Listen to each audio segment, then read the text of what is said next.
इकरमा बिन अबी जहल यहां से फरार हुए तो सीधा जद्दा के साहिल के ऊपर जा पहुंचे। दौड़ते दौड़ते दौड़ते दौड़ते जद्दा के साहिल पे जा पहुंचे। इंशाअल्लाह तफसील से इस वाक्य को बयान करेंगे, आज ज़िमनी तौर पे बात आई है तो ये सुन लीजिए। और कश्ती को हायर किया क्योंकि उनको ये पता लग गया मेरा नाम उन 12 अफराद की फहरिस्त में है जिनके कत्ल का हुक्म ये है कि खाना काबा के पर्दे के साथ भी लड़कियों को कत्ल कर दिए जाएंगे। तो फरार के अलावा ऑप्शन कोई नहीं थी बचती। निकले, कश्ती को लिया, तय किया मामला फलां जगह उतार देना, अल्लाह का करना ऐसा है, अल्लाह की मशीयत है, अल्लाह का इज़्न है। किसका बेटा? अबू जहल का। और हदायत देना किसके इख्तियार में? अल्लाह ही के इख्तियार में। ये इकरमा बिन अबी जहल उस कश्ती पे सवार हुए। कश्ती जब कुछ चल पड़ी तो तूफान आ गया।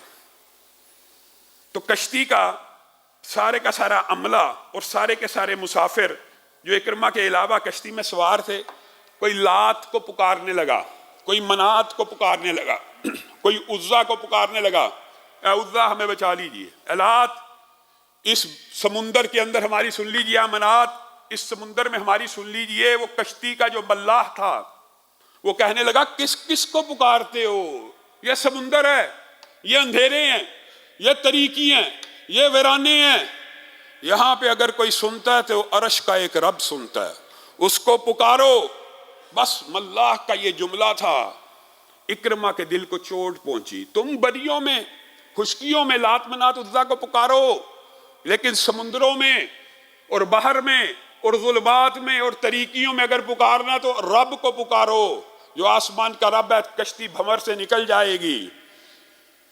उन्होंने अल्लाह को पुकारना शुरू किया। इकरमा के दिल पे चोट लगी। देखें वो इकरमा जो कई साल इस्लाम को कबूल नहीं करते, मल्लाह की एक बात दिल में ऐसे खुब गई और सोचने लगे जो रब समुद्रों में सुनता है क्या वो खुशकियों पे नहीं सुनता होगा? जो रब तरियों में सुनता है, तरीकियों में सुनता है, वो सहराओं में नहीं सुनता होगा? बस दिमाग की कैफियत ऐसी बदली, दिल की कैफियत ऐसी बदली, ओहो सारी जिंदगी इस रब के खिलाफ जंग करते रहे जिसने आज समुंदर से हमें निकाल लेना है।